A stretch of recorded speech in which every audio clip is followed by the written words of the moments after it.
제가 1절부터 3절까지 읽고 4절은 함께 읽겠습니다. 예수께서 무리를 보시고 산에 올라가 앉으시니 제자들이 나온지라 입을 열어 가르쳐 가라사대 심령이 가난한 자는 복이 있나니 천국이 저희 것이미요 복이 있나니 저희가 위로를 받을 것이미요. 아멘. 기도하고 하나님 말씀 듣겠습니다. 아버지 하나님 감사합니다. 오늘도 하나님의 거룩한 진리의 말씀 앞에 우리를 세워주시고 하나님 앞에 찬송과 영광을 돌리게 하시니 감사합니다. 주여, 이 예배 가운데 하나님의 거룩한 임재하심 안에서 하나님의 진리의 말씀이 우리 가운데 성령으로 말미암아 흥왕케 되어질 수 있도록 주여 도우시며 역사하여 주시기를 간절히 소원합니다. 오 하나님 아버지, 우리가 하나님의 거룩한 진리의 말씀을 듣고자 경청하는 마음으로 하나님 앞에 있사오니 하나님 우리에게 말씀하여 주옵시고 우리의 귀를 열어주시며 우리의 마음을 열어주셔서 하나님의 진리의 빛을 우리의 심령에 비추심으로 하나님의 거룩한 진리의 말씀 앞에서 우리의 마음이 밝아지게 하시며 우리의 영혼이 하나님의 거룩한 진리의 빛 안에서 소생함을 얻을 수 있는 귀한 은혜의 시간이 되어질 수 있도록 주님 도우시며 역사하여 주옵소서. 하나님의 거룩한 빛 아래서 우리의 영혼이 세임을 얻게 하여 주옵소서. 하나님의 거룩한 진리의 빛 앞에서 우리의 영혼이 능력을 얻을 수 있도록 주여 성령으로 역사하시며 주관하시기를 간절히 소원합니다. 대저 주의 말씀은 능치 못함이 없사오니 주의 말씀으로 우리 가운데 역사하여 주옵소서. 하나님 말씀은 살았고 운동력 있어 좌우의 어떤 이한 것보다 예리하여 혼과 영과 관절과 골수를 찔러 쪼개기까지 한다고 말씀하셨사오니 주여 주의 운동력 있는 말씀으로 우리 가운데 역사하여 주옵소서. 하나님 내 말이 불같지 아니하냐 반석을 쳐서 벗어뜨리는 방망이 같지 아니하냐 말씀하신 대로 주의 거룩한 진리의 말씀 앞에 우리의 영혼을 고쳐주시고 새롭게 하여 주셔서 하나님 앞에 합당한 모습으로 영광 돌리는 그러한 주의 심령들이 될 수 있도록 주여 도우시고 역사하시기를 간절히 소원합니다. 오 아버지 하나님, 주의 거룩한 말씀의 도구로 종을 이 자리에 세워싸우니 하나님의 거룩한 진리의 말씀만 전하게 하여 주옵시고 하나님의 거룩한 능력의 말씀을 하나님 선포하는 데 부족함이 없도록 성령의 놀라우신 나타남과 능력 안에서 주의 진리를 말하게 하시고 전하게 하시고 전하면서도 하나님 동일한 은혜로 충만한 은혜를 경험할 수 있도록 주여 도와주옵소서. 어린아이 심령들까지도 하나님께서 주관하여 주셔서 하나님 말씀이 선포될 가운데 하나님을 경외하는 심령들이 하나님 그 마음에 싹이 트게 하여 주옵시고 하나님의 거룩한 진리의 말씀 앞에서 하나님의 놀라운 은혜들을 경험할 수 있도록 주여 도와주시기를 간절히 소원합니다. 이 시간에도 성령께서 주관하심을 찬송하옵고 하나님께서 성령 안에서 듣게 하시고 믿게 하시고 확신케 하시는 놀라운 은혜의 역사들을 예수님을 찬송하오며 살아계시고 역사하시는 우리 주 예수 그리스도의 이름으로 기도 올려드리옵나이다. 아멘. 우리는 지난 시간에 심령이 가난한 자가 누구인지를 살펴보았습니다. 심령이 가난해지는 것은 영적인 모든 복을 누릴 수 있는 첫 번째 단계입니다. 사실 심령이 가난한 사람이 다른 7가지 복을 누리게 되는 것이지요. 심령의 가난함이란 칼빈의 말처럼 심령이 가난한 자는 그 자신 안에 아무것도 발견할 수 없어 자비를 구하기 위하여 성소로 달려가는 사람을 말합니다.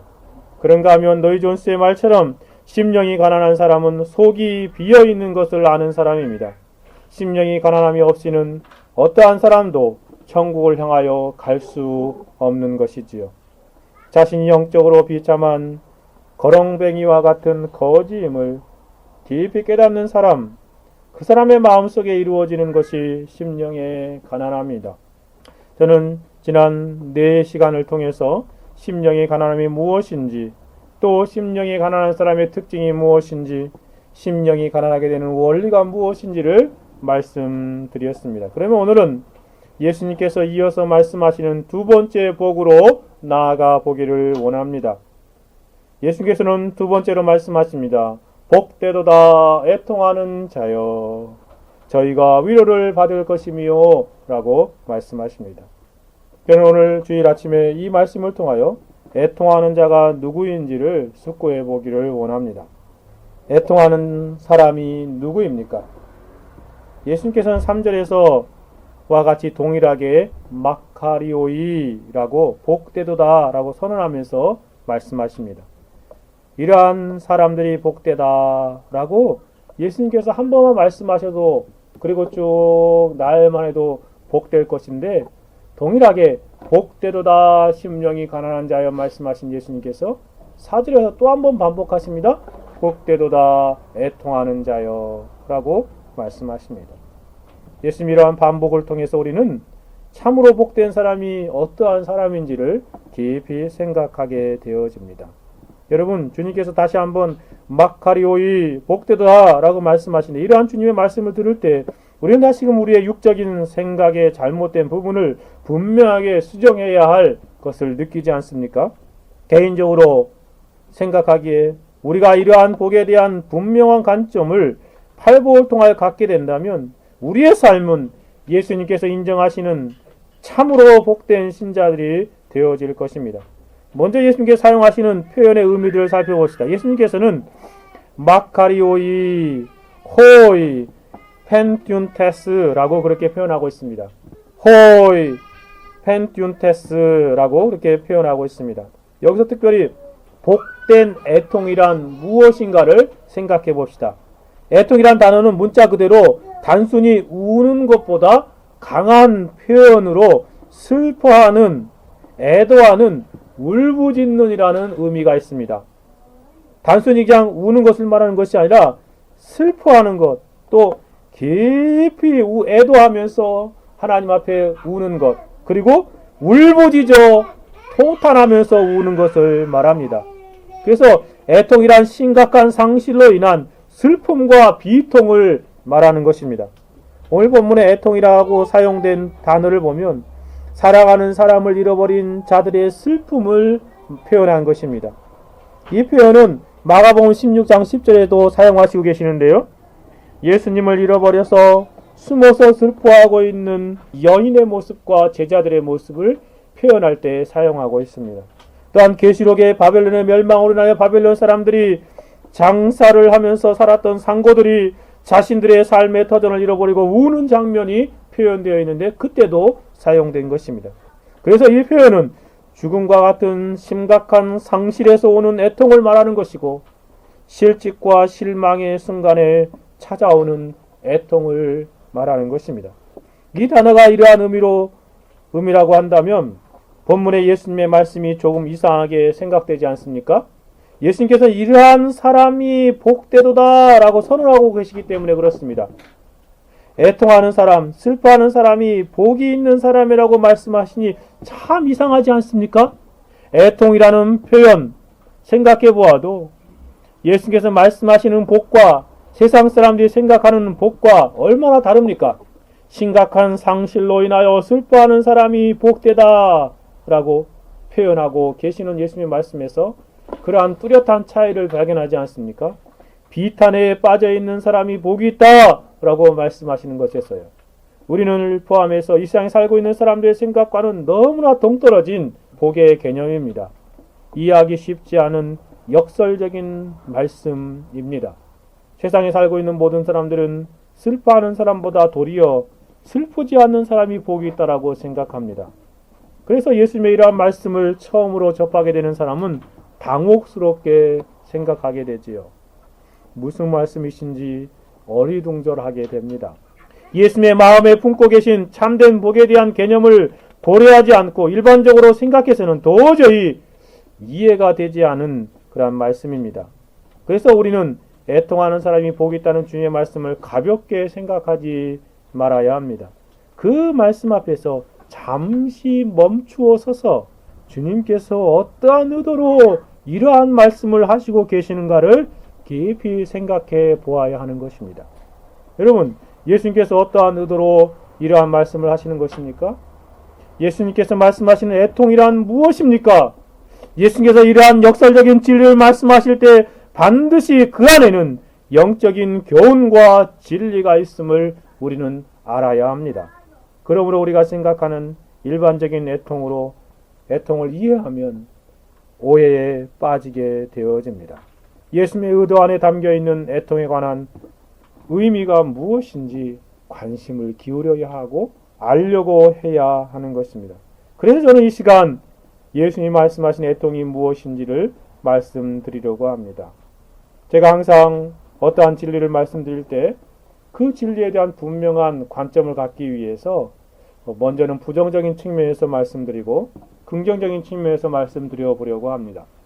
여러분, 부정적인 측면에서 예수님 말씀하시는 애통은 이러한 애통이 아닙니다.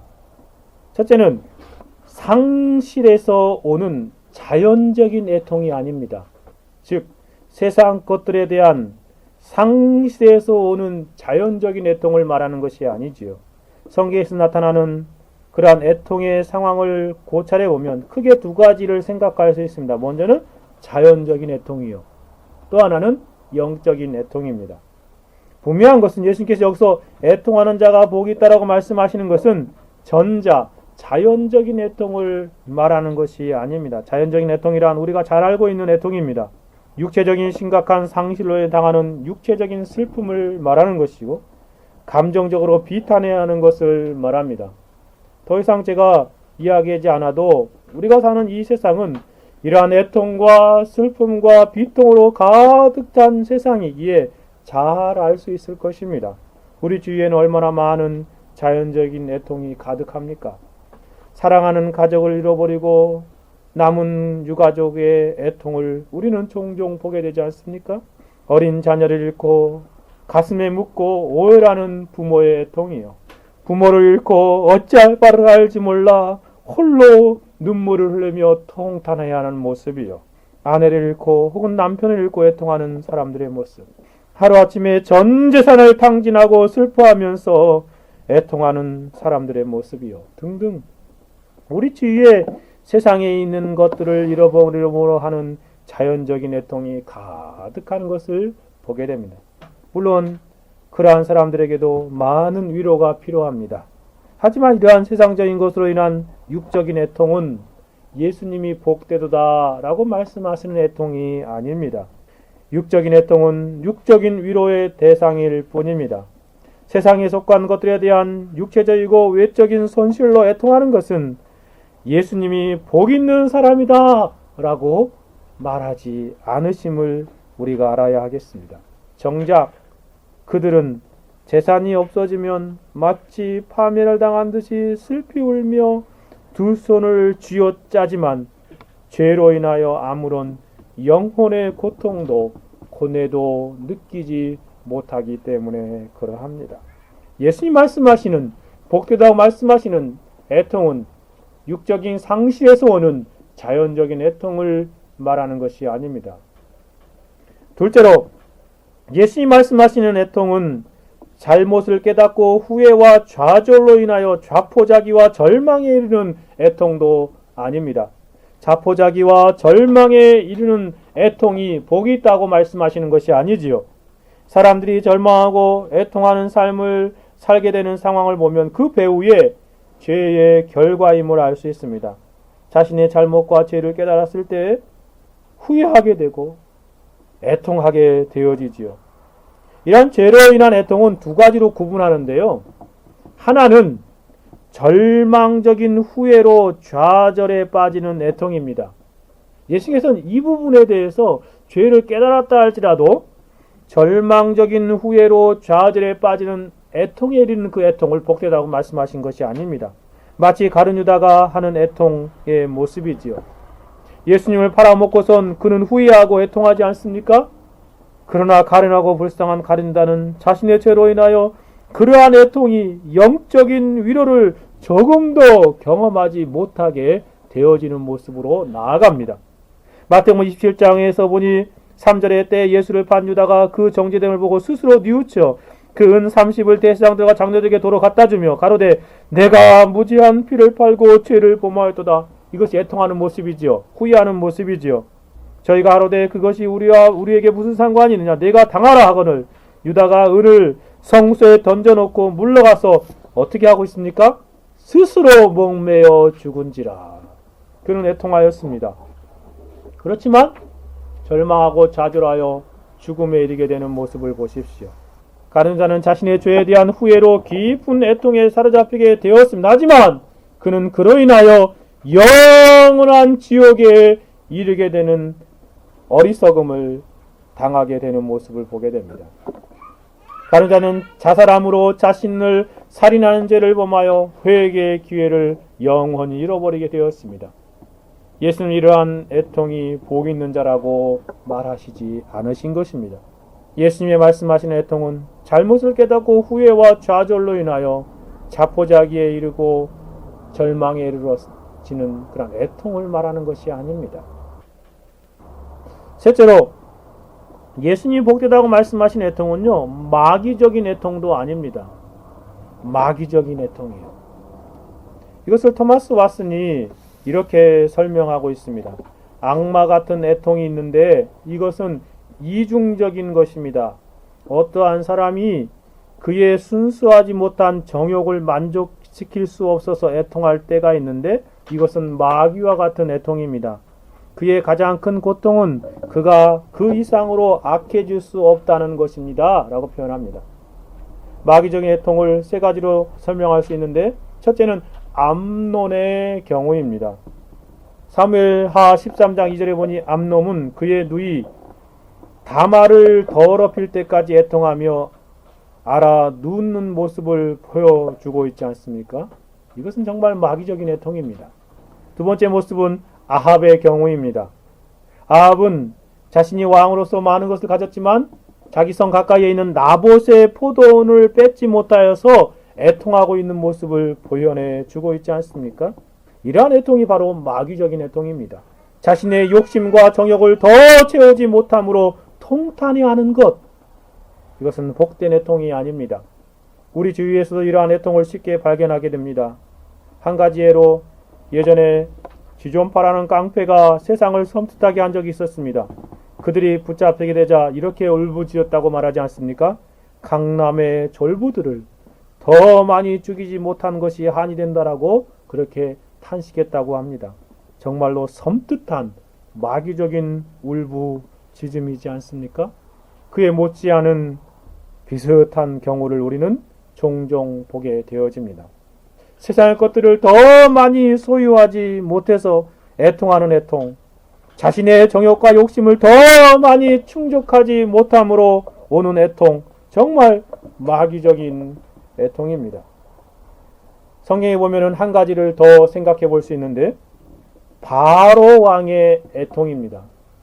출애굽기 14장에 보니 바로 왕이 이스라엘 자손을 이렇게 나가도록 허락해 놓고 나서 몹시 가슴 아파하는 장면이 출애굽기 14장 5절에 등장하고 있습니다. 혹이 백성의 도망한 것을 애굽 왕에게 고함해 바로와 그 신하들이 백성에게 대하여 마음이 변하여 가로되 우리가 어찌 이같이 하여 이스라엘 우리 섬김에서 놓아 보내었는고 하고 그렇게 애통하는 비슷한 모습을 표현. 이러한 애통은 사단의 마음을 대변하는 그러한 애통이지 않습니까? 바로 왕이 하나님의 백성들을 나가도록 내어놓고 그걸 싫어해서 막 안다라는 모습입니다. 이러한 애통은 선한 일을 해놓고도 애통하는 사단적인 애통으로 하나님 앞에 복된 애통이 되어질 수 없는 것입니다. 놀라운 것은 토마스 왓슨이 이 부분을 설명하면서 교회 안에서도 이러한 애통이 발견된대요. 사단적인 애통, 마귀적인 애통이요. 그의 말 그대로 인용하면 이렇습니다. 많은 사람들이 너무나 마귀적이어서 그들이 기도를 너무 많이 했다고 또 설교를 너무 많이 들었다고 괴로워합니다. 그들이 회개한 것을 후회합니다. 만일 우리가 과거에 했던 선한 일을 돌아선다면 하나님께서는 장차 올 재앙에 대하여 돌이키지 않으실 것입니다. 라고 표현하고 있습니다. 교회 안에서도 선한 일을 하고도 후회하고 돌아서면서 애통하는 것을 얼마나 이상한 애통입니까? 이러한 애통도 마귀적인 애통이다 라고 표현하고 있습니다. 오늘날 우리의 상황 가운데 생각해보면 주일 성수를 함으로 인하여 수입이 작아진 것으로 후회하고 안타까워하는 모습, 그리스도의 이름과 사랑의 마음으로 사람들에게 선을 베풀고서 후회하고 애통한다면 얼마나 이상한 모습이겠습니까? 주일날 교회에 나와서 예배를 드리면서도 마음이 저 산으로 들로 스키장으로 놀이공간으로 레저를 즐기는 모습으로 가면서 애통한다면 사단적인 애통이 아니고 무엇입니까? 직접적으로 그러한 생각을 하지 않는다고 해도 은밀하게 그러한 일을 행하는 사람들을 부러워하고 있다면 동일한 마귀적인 애통의 마음입니다. 하나님께서 이러한 애통에 대하여 복되다고 말씀하시는 것이 아니다. 한 가지만 더 말씀드리려고 합니다. 예수님 말씀하시는 복된 애통이 아닌 것은 위선적이고 가시적인 애통도 복된 애통이 아닙니다. 위선적이고 가시적인 애통도 있습니다. 세상에서는 거짓으로 눈물을 흘리는 애통이 얼마나 많은지요. 구약성경의 사울왕을 보십시오. 사무엘이 지적을 하자 그는 자신의 범죄하였다고 고백하면서도 자신이 한 일에 대하여 핑계를 대지 않습니까? 변명을 하지 않습니까? 그러면서 죄를 지었다고 해도 자신을 높여달라고 간청하는 그런 아이러니한 모습을 보게 됩니다. 그러면서 사무엘에게 함께 가주십시오. 저와 함께 해주십시오 라고 간청하는 모습입니다. 참된 회개는 죄를 인정하고 완전히 돌아서는데, 위선자는 위증적인 모습을 보여주고 있습니다. 사람을 속일 수 있을지는 모르나 하나님을 속일 수 없는 모습입니다. 그 사람의 애통의 눈물이 진짜인지 가짜인지 사람은 속일지 모르나 하나님은 속지 않으십니다. 외식자의 눈물은 흘리나 마음은 조금도 변하지 않습니다. 단단한 대리석과 같이 완고하고 여전히 변화될지 모르는 완악한 심령으로 남겨져 있지요. 이러한 사람이 눈물을 흘린다고 해도 하나님은 그 눈물의 진위를 알고 계십니다.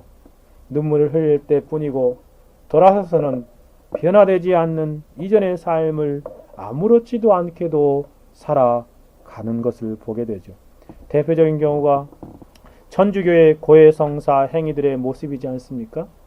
그런가 하면 개신교에서도 수련의 시즌이나 부흥의 기간 동안 잠시 죄를 뉘우치고 애통하다가는 이내 이전보다 더 강팍해진 모습이 되어지는 모습도 바로 위선적이고 가식적인 애통이라 하겠습니다. 얼마나 많은 사람들이 살아계신 하나님 앞에서 이러한 위선적이고 가식적인 애통을 보이고 있는지 모릅니다. 통탄할 일입니다. 자신도 속고 남도 속입니다. 이러한 애통은 복된 애통이 아니라 하나님에게 진노를 살 만한 애통입니다. 예수님께서 이러한 애통에 대하여 결코 복된 애통이라고 말씀하시지 않으셨습니다. 제가 4가지 말씀드렸습니다. 첫째는 자연적인 애통은 복된 애통이 아니다. 둘째, 절망에 이르게 하는 애통도 참된 복된 애통이 아니다. 마귀적인 애통은 더더욱 아니다. 뿐만 아니라 위선적이고 가식적인 애통도 참으로 복된 애통은 아닙니다. 그러면 예수님 말씀하시는 복된 참된 애통은 어떠한 애통입니까? 복음적인 애통은 무엇입니까? 긍정적으로 몇 가지만 살펴봅시다. 첫 번째, 복된 애통은 영적인 애통입니다. 어떤 애통이라고요? 영적인 애통입니다. 복된 애통은 영적인 애통입니다. 예수께서 말씀하시는 애통이란 바로 그것입니다. 한마디로 말해서 영적으로 애통하는 것을 말씀하십니다. 예수님 말씀하시는 영적인 애통은 영적으로 애통하는 자가 복되다는 것을 지금 말씀하시고 계시는 것이지요. 영적인 애통이 확실한 것이 문맥에서 알 수 있습니다. 아더핀 그렇게 표현합니다. 본문에서의 애통은 영적인 애통입니다. 3절과 일치하는 생각입니다. 심령에 가난한 자가 영적인 것이듯이 여기서 말씀하시는 슬픔도 영적인 슬픔인 것이 옳습니다. 노이 존스도 동일하게 표현합니다. 영적인 의미의 애통을 취급하고 계십니다. 우리 주님은 생내적인 의미로 말씀하시지 않습니다. 이것은 영적인 애통인 것입니다. 심령의 가난함이 전적으로 영적인 것이며 이 세상에서 우리의 자연적인 생활과는 전혀 관계가 없습니다. 이 팔복은 영적인 상태와 영적인 자세를 가리키는 말씀입니다. 격려받은 사람들은 영적으로 슬퍼하는 사람들입니다. 애통하는 것은 심령이 가난한 데서 필연적으로 따라 나오는 영적인 애통입니다. 라고 설명합니다. 진정으로 그렇습니다. 예수님은 첫 번째 복된 사람으로 심령이 가난한 사람을 말씀하셨지 않습니까? 그 다음에 애통하는 사람을 말씀하시고 계십니다. 심령의 가난함이 영적인 측면에서 심령의 가난인 것처럼 애통하는 것도 영적인 애통인 것입니다. 자신이 영적으로 빈민이요, 영적인 파산자요, 영적인 죄인임을 깨닫는 사람, 영적으로 애통함으로 나아가게 되어집니다. 그러므로 영적인 애통을 말하는 것이 분명합니다. 이러한 영적인 애통이 복된 애통이요, 복음적인 애통이요, 예수님께서 극찬하시는 애통입니다. 둘째로 복된 애통, 복된 영적인 애통이란 죄로 인한 생애적인 애통을 말합니다. 죄로 인한 생애적인 애통을 복된 애통이다 말씀하시는 것이죠. 심령이 가난해지는 복을 처음으로 누리는 사람들이 구도자이고, 심령의 가난함을 지속적으로 누리는 사람들이 참된 성도입니다. 참된이라는 말을 사용해야 할 시대가 되었음이 참으로 안타깝습니다. 왜냐하면 거짓된 가짜 성도가 너무나 많은 시대이기 때문에 그렇습니다. 심령이 가난한 사람 중에 구원으로 나오는 사람과 이미 구원받은 사람의 측면이 있듯이 영적인 애통 안에서도 두 부류의 사람으로 구분할 수 있습니다. 처음으로 애통을 경험하는 복된 사람이 있고, 계속해서 평생 동안 애통하는 복된 사람으로 나누어 생각할 수 있습니다. 전자, 즉 처음으로 애통을 경험하는 사람을 구도자라고 말합니다. 그러한 사람, 생애적인 애통을 경험하면서 구원으로 들어가게 되어지는 것입니다. 즉 생애적인 애통은 구원의 첫 관문과 같은 것이지요. 그리고 후자, 이미 생애적인 애통을 경험한 사람으로 날마다 그리스도 안에서 애통을 경험하며 사는 사람들이 참된 성도의 모습입니다. 예수께서 애통한 사람이 복 있다고 말씀하신 것은 우선적으로 생애적인 애통을 경험하는 사람이 복되도다 라고 말씀하신 것입니다. 이러한 생애적인 애통은 참되게 죄를 깨닫고 참되게 회개함으로 나타납니다. 처음으로 생애적인 참된 회개로 하나님의 구원을 경험하게 되는 복입니다. 토마스 왓슨이 회개라는 책에서 참된 회개의 6가지 요소를 설명하고 있습니다. 첫 번째는 죄를 발견하는 것입니다. 두 번째는 죄를 슬퍼하는 것입니다. 세 번째는 죄를 고백하는 것이고, 네 번째는 죄를 부끄러워하는 것이고, 다섯 번째는 죄를 미워하는 것이고, 여섯 번째는 죄를 돌이키는 것이다 라고 이렇게 설명합니다. 두 번째 모습이 죄를 슬퍼하는 것이다 라고 말하지 않습니까? 죄를 발견하고 그 죄로 인하여 슬픔에 빠지는 것, 생애적인 애통을 경험하는 사람들에게 나타나는 모습이지요. 사람이 슬픔 없는 회개를 할 수 있기보다는 차라리 여인이 해산의 고통 없이 아기를 낳기를 기대하는 것이 더 나을 것이다 라고 그렇게 비유하며 설명하고 있습니다. 구약의 제사장이 씻는 놋바다라고 설명에 표현이 있지요. 씨라고 표현되어 있는데 물통이 있습니다. 출애굽기 30장 18절에 보면 그것을 이 토마스 왓슨은 이중의 물통으로 예표했다고 이렇게 설명하더라고요. 하나의 물통은 뭐냐면 믿음으로 씻는 데 드는 그리스도의 피의 물통이래요. 그게 또 하나를 이분이 상징적으로 설명하는데 그것이 뭐냐면 우리가 회개로 씻는 데 드는 눈물의 물통입니다. 그렇게 설명하더라고요. 참된 회개자는 자신의 마음을 슬피 우는 마음가짐으로 전환시킴으로 애통합니다 라고 표현하고 있습니다. 우리는 생애적인 복된 애통을 경험한 영혼들을 많이 발견하게 되어집니다. 그리고 그런 사람들이 정말 복된 사람들인 것이에요. 성경의 몇 가지 예를 들어봅시다. 베드로를 보십시오. 예수께서 자신의 배를 빌려주고서 예수님께서 무리를 향하여 설교하실 때 뒤에서 듣고 있었습니다. 예수님의 말씀을 듣다가 예수님이 뱃삭이라도 주려고 하듯이 베드로를 향하여 깊은 데로 가서 그물을 내리라 라고 말씀하실 때 그가 그 말씀대로 순종하였습니다. 그랬더니 2배나 가득 차게 물고기를 잡았습니다.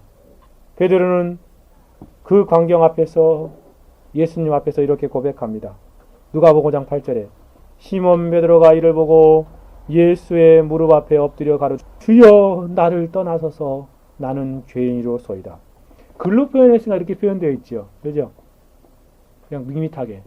여러분 그 상황을 생각해 보십시오.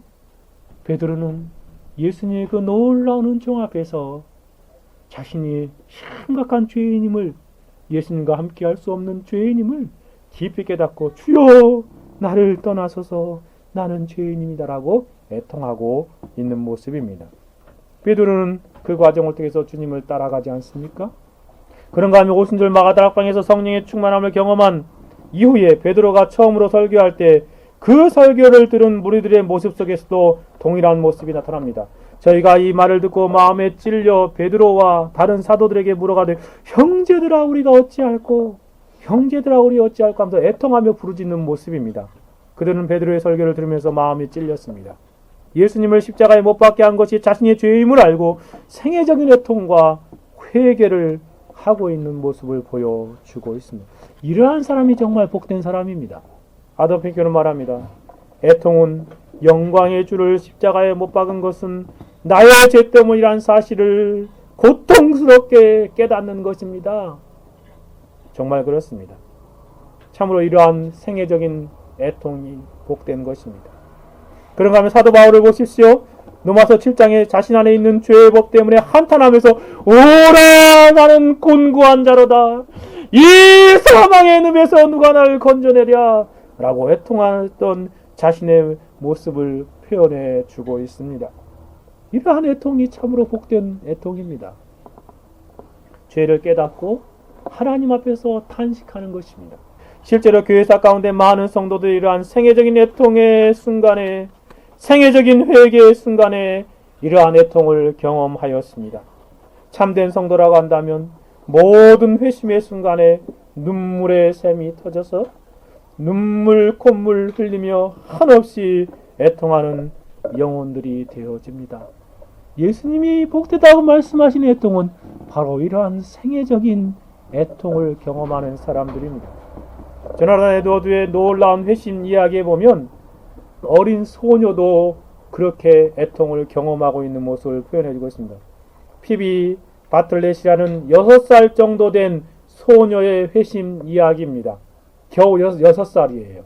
11살짜리 오빠와 신앙적인 이야기를 나누다가 이 6살짜리 동생 소녀가 신앙적인 열망이 속에서 불려져 일어났습니다. 그래서 이 소녀는 하루에도 여러 번 아무도 모르게 사라지곤 하였습니다. 나중에 알아보니 그 이유는 은밀하게 기도 드리기 위해서 홀로 다락으로 들어갔던 것이에요. 기도를 하는 것을 말릴 재간이 없었습니다. 그 소녀의 엄마는 할 수만 있다면 말려보려고 안간힘을 다 써보았지만 그러나 소녀가 그러한 일을 할 수 있는 절호의 기회라고 생각될 때에는 이렇게 찾아봐도 자기가 말려보려고 해도 어쩔 수 없었다는 것이에요. 시간만 되면 다락으로 들어가서 하나님께 기도하기 시작했던 것입니다. 그 아이 생각 속에서 그것을 떼어놓으려고 여러 번 시도해 보았지만 그 애가 여전히 좋아하던 것을 시켜보기도 했고 그 소녀는 어김없이 그것들을 포기하고 기도하러 들어갔습니다. 그리고 그 소녀의 엄마는 여러 가지 아주 놀랄만한 이야기를 들려주었다고 하면서 이 에드워드가 거기서 쓰고 있습니다.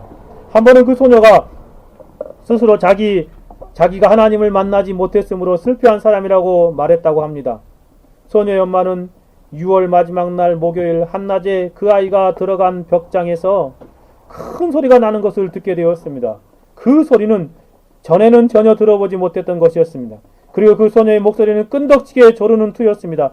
대단히 몰입되어 있었습니다. 그러나 그 소녀의 엄마는 어린아이임에도 불구하고 대단히 뜨겁고 자기 영혼을 쥐어짜며 하는 말을 분명히 들을 수 있었다고 합니다. 찬양받으실 주님, 드릴 말씀이 있어요. 내게도 구원을 주세요. 내게도 구원을 주세요. 주세요. 제발 나의 모든 죄를 다 용서해 주세요라고 끈덕지게 울부짖는 소리가 그곳으로부터 들려왔습니다. 그 아이는 기도를 마치고 벽장에서 나와 자기 엄마 곁에 주저앉아 엉엉 소리를 내며 울부짖었습니다. 그 엄마는 그 딸아이가 어떤 대답을 하기도 전에 왜 그러니? 하고 여러 번 물었습니다. 그런데도 그 아이는 정신적인 고통을 당하고 있는 사람처럼 계속 울면서 이리저리 몸을 굴리며 괴로워했습니다. 그래서 그 엄마는 혹시 하나님께 너를 구원해 주시지 않을까봐 그러니? 하고 물었습니다. 그제서야 그 아이는 예 엄마 지금 지옥 갈까봐 무서워요 대답했습니다. 그래서 그 소녀의 엄마는 그 아이를 진정시키려고 온갖 애를 다 썼습니다. 그리고 엄마는 아이에게 일러주기를 너는 앞으로 슬퍼할 필요가 없어. 너는 착한 소녀야. 그럼 매일 기도해. 하나님께서 너를 구원해 주시기를 이 엄마도 바란단다라고 했어요. 그러나 그러한 말로서 그 아이를 진정시킬 수 없었습니다. 그 소녀는 계속해서 울부짖었습니다. 한동안 그렇게 계속하다가 얼마 지났을까? 갑자기 울음을 멈추고는 얼굴에 미소를 띠고서 자기 엄마에게 말했습니다. 엄마, 천국이 내게 왔어요. 그 엄마는 그 아이가 갑자기 그렇게 행동을 하고 그런 말 하는 것을 듣고 놀랐습니다. 무슨 일인지 어안이 벙벙했습니다. 처음에는 무슨 말을 해야 할지 몰랐습니다. 그 아이는 즉각 다시 말했습니다. 또 하나가 내게 왔어요. 또 하나가 내게 왔어요. 그래서 세 개가 내게 왔어요. 그것이 무엇이냐고 물었을 때 대답하기를 첫 번째는 천국이 왔다고 말했죠. 또 하나는 뜻이 이루어지다 라는 것이었고요. 또 다른 하나는 영원토록 그를 즐거워할 것이다 라는 것이에요. 이 세 가지가 제게 임했어요 라고 했을 때 그 뜻은 자기 생각 속에 떠올랐던 서울문답 세 구절을 가리키는 것이었습니다. 그 아이는 이렇게 말한 후 다시 벽장으로 들어갔습니다. 그리고 그녀의 엄마는 옆 동네에 살고 있는 외삼촌에 갔습니다.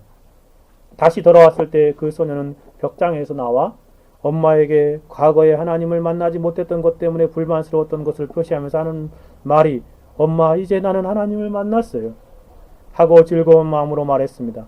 그 다음에 그 아이는 또 말하기를 하나님을 사랑해요 라고 했습니다. 엄마는 그 아이에게 어쩌면 그렇게 하나님을 사랑할 수 있느냐고 묻었습니다. 아빠, 엄마보다도 더 하나님을 사랑하니? 라고 물었습니다. 그때 그 아이는 예 라고 대답했습니다. 그리고 다시 그 엄마는 그러면 너의 동생 나엘보다 더 하나님을 사랑하냐고 물었습니다. 그때도 대답이 예, 어느 누구보다도 하나님을 사랑해요. 참으로 생애적인 애통을 하고 있는 이 어린 6살 소녀가 놀라운 하나님의 복을 누리는 모습을 잘 표현해주고 있지 않습니까? 겨우 6살인데 6살 어린아이도 이처럼 생애적인 애통을 통하여 참으로 복된 영혼이 되어지는 모습을 보게 됩니다. 그런가 하면 많은 예가 있습니다. 정말 너무나 많아서 다 말할 수 없고 우리나라 초대교회의 아주 극적인 한 가지 사례만 한번 말씀드려 보려고 합니다. 여러분 승문보혈이라는 책 아시지요? 읽으셨죠? 지금은 절반 됐는지 모르겠어요. 벌써 한 제 기억에 10년이 넘은 것 같은데 그 승문보혈이라는 책을 찾아보니까 저기 있더라고요. 그래서 다시 한번 봤는데요. 그 승문보혈이라는 책은 뭐냐면 조선시대에 시각장애인인 점쟁이의 구원 간증에 대한 그런 내용입니다. 그 간증의 내용을 보면 그도 생애적인 애통을 경험하고 나서 참으로 복된 영혼이 되어지는 모습을 잘 표현해주고 있습니다. 그 사람의 이름은 백상이라는 사람인데요. 유명한 점장이었다고 합니다. 그때 당시에 그 다니면서 전도를 하는 사람도 있었어요. 그 사람은 전도인이라고 그러거든요. 전도인 거는 한 사람 김재욱이라는 전도인이 그 백사겸 점치는 그 점쟁이에게 전도지를 읽으라고 줬어요. 근데 백사겸이 그 전도지를 받아들고 그 전도지를 읽고 이 생애적인 애통을 경험하게 되어지죠. 그 김재욱이라는 사람이 전해준 그 전도지의 내용이 뭐냐면 인과 기도라는 전도지입니다. 중국에 니라는 사람이 있었는데 그 사람이 회심하는 장면이죠. 그 사람이 큰 부자였습니다. 그러다가 마약하고 가산을 다 탕진하고 자기 아내까지 팔아먹고 자기 자식들 다 팔아먹고 거짓 신자로 떠돌다가 어떠한 그러한 모임에 딱 봤더니 거기에 이렇게 써있대요. 누구든지 들어오시오. 그래서 이제 배가 고파가지고 먹을 것도 없는 세상 그 중국 정령을 떠다니다가 그걸 얼마나 기뻐요. 그래서 얼른 들어가봤죠. 들어가봤더니 그곳은 참 낯선 곳이었어요. 이상한 곳이었습니다. 선교사 한 분이 사람들을 모아놓고 거기서 집회하는 장소였습니다. 그 사람이 거기서 설교를 듣고 있었다가 갈 곳도 없지요. 근데 선교사님이 마지막으로 했답니다. 이 말씀을 듣고 저하고 더 이야기를 나누고 싶은 분들은 여기 남으셔도 됩니다. 그게 너무나 기뻤던 거예요. 갈 데도 없으니까. 남아가지고 다 갔는데 남아가지고 그 선교사님 앞으로 갔더니 선교사님이 눈물을 흘리면서 기도해 주셨습니다. 여러 말로 그리고 성경 말씀을 권면해 주었지요. 그때 성령께서 역사하사 그의 마음에 놀랍게 성령이 역사하셨습니다. 그는 그만 땅을 치며 통곡하기 시작하지요. 그날 밤 전도회는 남겨진 몇몇 사람과 더불어 그 회개로 인한 큰 부흥을 경험하게 되었습니다. 그리고 하나님께 영광을 돌렸다는 이야기입니다. 그 니라는 사람이 그렇게 회심하고 나서 전도자가 되어가지고 그냥 열심히 전도하면서 결국 사람들의 도움으로 자신의 아내를 찾아오고 자신의 자식들을 다시 찾아와서 회개하는 장면들을 표현해 주고 있습니다. 이 점쟁이 백사겸이 아내 부인 임씨가 읽어주는 이 회심하는 니의 이야기를 읽으면서 큰 감회를 받았습니다. 그리고 그걸 다 듣고 나서 한참을 눈물을 흘리면서 울었습니다. 그 전도지를 읽어주던 부인 임씨도 큰 감회를 받았지요. 그리고 백사겸은 결심합니다. 아내에게 점치는 일을 이제 그만두겠소! 라고 말합니다. 아내가 걱정하자 그러면 문전 걸식이라도 합시다. 점치러 하는 사람들을 모두 돌려보내고 자신에게 전도지를 전해준 김재옥이 돌아오기만을 기다렸습니다. 멀리 전도여행을 떠났던 것이죠. 김재옥이 몇 달 만에 돌아오자 자신의 집으로 청하고 그에게 말했습니다. 내가 몇 달 전에 전해준 전도지를 다 읽었네. 그래서 우리 가정은 지금부터 예수를 믿기로 작정했으니 오늘 주일부터 나와 함께 해당에 가세. 라고 합니다. 김재욱은 생업을 포기하고 예수를 믿겠다고 하는 그 점쟁이가 걱정되어서 정 2월이나 지나고 나서 믿기로 작정하시오. 라고 만류했습니다. 생계를 걱정한 나머지 믿기로 작정하는 사람을 좀 더 있다고 믿으라고 권면한 것이었지요. 그러자 백사검은 나는 이제부터 거지로 생업을 고치겠네. 남을 속여서 벌어먹기보다는 문정걸식이 훨씬 좋지 않은가? 라고 단호하게 말하고 교회에 가겠다고 하였습니다. 처음에 교회에 나가면서 기도를 할 수 있느냐고 또 물어보았지요. 참 희한한 일이죠. 처음 교회 나간 사람이 자신이 기도할 수 있느냐고 물어봤어요. 그래서 이제 선교사님에게 이 김재욱이 물어보니까 할 수 있다고 나와보라고. 그래가지고 그 사람이 처음으로 나가자마자 기도를 하게 되었습니다. 선교사와 그 신도들은 좀 이상하게 생각했지만 그 백사겸이 기도하는데 이렇게 시작합니다. 하나님 아버지시여 나는 죄인이로소이다. 이 죄를 용서해 주시사 지옥 형벌을 면케 하시고 영생복을 누리게 하소서 라고 이만치 기도하고 나서 다시 말을 못하고 목매어 울기 시작했습니다. 백사겸은 너무나 간절히 기도한 나머지 말을 못하고 통곡할 뿐이었습니다.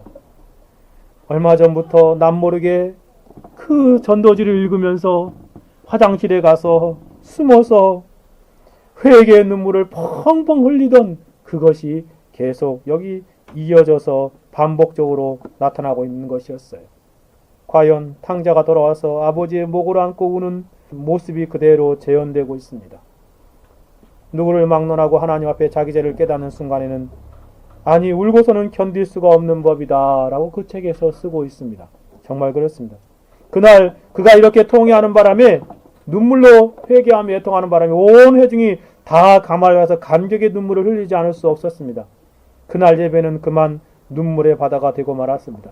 그렇다 보니 자연 집회는 순서를 잃어버리고 피차에 울고 회개하기가 해가 지나도록 하였던 것이지요. 예배당에 처음 나왔던 백사검으로서는 생각하기를 예배라는 것이 이렇게 해가 지도록 종일 주일날 하나님께 예배드리는 것이구나 라고 생각했대요. 그러다 나중에 알게 된 일이니 그날은 자기 때문에 일반 교우들이 집으로 돌아가지도 못하고 종일토록 울며 회개하며 기도했다라고 알게 되었다고 말합니다. 진실로 그렇습니다. 생애적인 회심의 순간에 이러한 애통이 있습니다. 마치 아이가 어머니 뱃속에서 처음 나오게 될 때 폐호흡으로 전환되면서 크게 울듯이 회심의 순간에 이와 같은 영적인 애통이 흘러나오는 것입니다. 개인적으로 제가 회심의 순간의 경험봐도 다르지 않습니다. 21살 때 사경회에 참석했을 때 집 나간 탕자의 설교를 하시는 목사님의 설교를 들으면서 하나님을 등지고 떠나간 탕자가 바로 제 자신임을 생각할 때에 죄를 깨닫고 밤새워 울며 그 자리를 떠나지 않고 통회했던 기억이 지금도 생생합니다. 사랑하는 여러분, 여러분은 이러한 생애적인 애통을 경험한 사람들입니까? 자신의 내면의 죄를 깨닫고 그 죄로 인하여 주님 앞에서 참되게 회개하면서 동의하면서 자백하면서 밤을 지새운 경험이 있습니까? 죄를 이렇게 애통하는 사람으로 참된 그런 애통하는 자가 복된 영혼입니다. 여러분에게도 이것이 있습니까? 6살짜리 어린아이도, 이방 귀신에 붙잡혀 있는 점쟁이도, 젊은 청년도 하나님 앞에 이렇게 복된 애통을 경험하며 놀라운 은혜를 드리고, 예수님이 복되다 애통하는 자요 라고 말한 것은 바로 이와 같은 생애적인 애통을 경험하는 사람을 말하는 것입니다. 이것이 무엇인지 알지 못하는 영혼은 아직 참된 성도라고 말할 수 없습니다. 이것이 무엇인지 경험적으로 아는 사람은 참된 성도입니다. 여러분에게도 이러한 애통이 있습니까? 생애적인 애통의 경험이 있습니까? 예수님께서는 그러한 사람이 복되도다 라고 말씀하시고 계십니다. 이러한 생애적인 애통은 사람의 경중은 있을지 몰라도 없을 수는 없는 것입니다.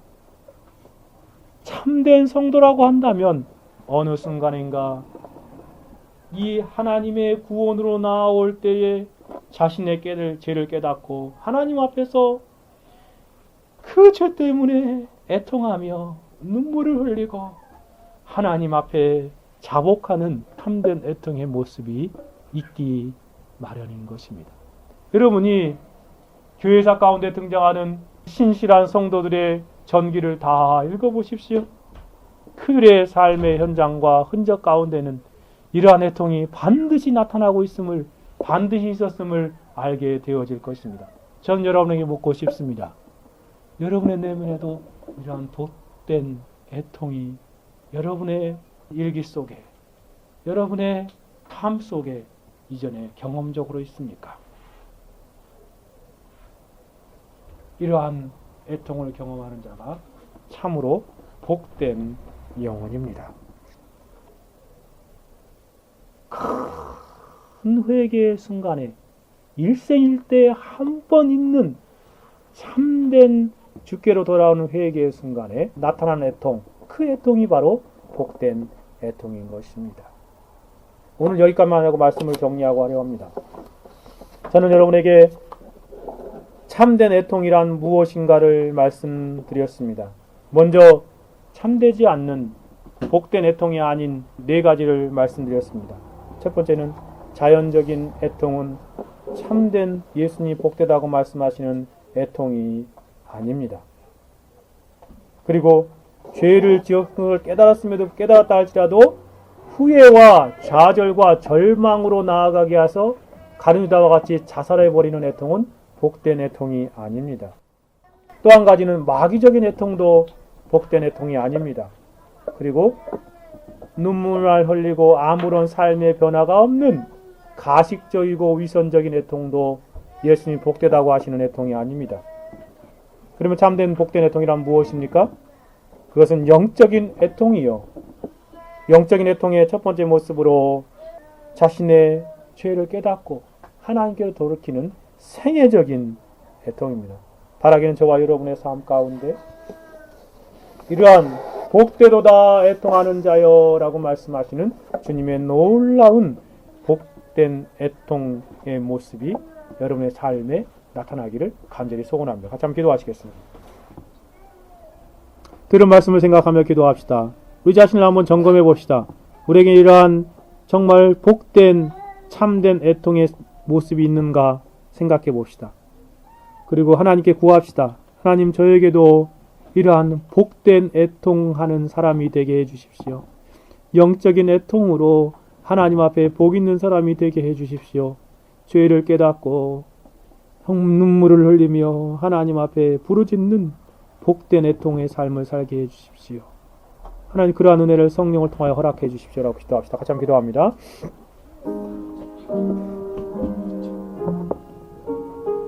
하나님 아버지 감사합니다. 하나님께서 특별히 복되도다 애통하는 자여 라고 말씀하시는 주의 놀라운 복을 하나님 두 번째 복을 생각하게 되어집니다. 하나님 이 땅을 살아갈 때에 참으로 애통하는 자가 복이 있다라고 말씀하시는데 하나님 우리가 거짓된 애통에 하나님 사로잡혀서 하나님 참된 복된 애통을 경험하지 못하는 어리석은 자들이 아닌가 생각하게 되어집니다. 하나님 참으로 예수님이 복되다고 말하는 이 애통하는 사람의 모습이 우리의 삶 가운데 나타나게 하여 주옵소서. 오 하나님 아버지 참으로 이 영적인 애통이 무엇인지 하나님 우리 청교도 개혁교회 모든 성도들이 다 알게 해 주십시오. 아직까지 이러한 영적인 복된 애통을 경험하지 못한 영혼이 있다면 주여 성령으로 역사하여 주셔서 자신의 죄를 깨닫고 하나님 앞에 복된 애통을 경험케 하여 주옵소서.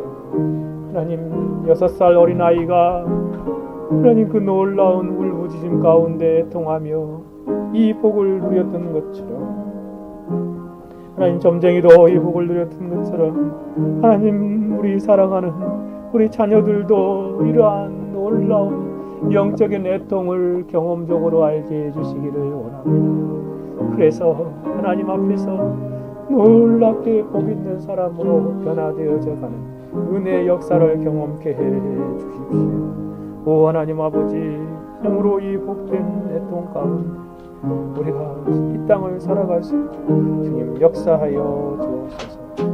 감사드리며 살아계시고 역사하시는 우리 주 예수 그리스도 이름으로 기도 올려드리옵나이다. 아멘.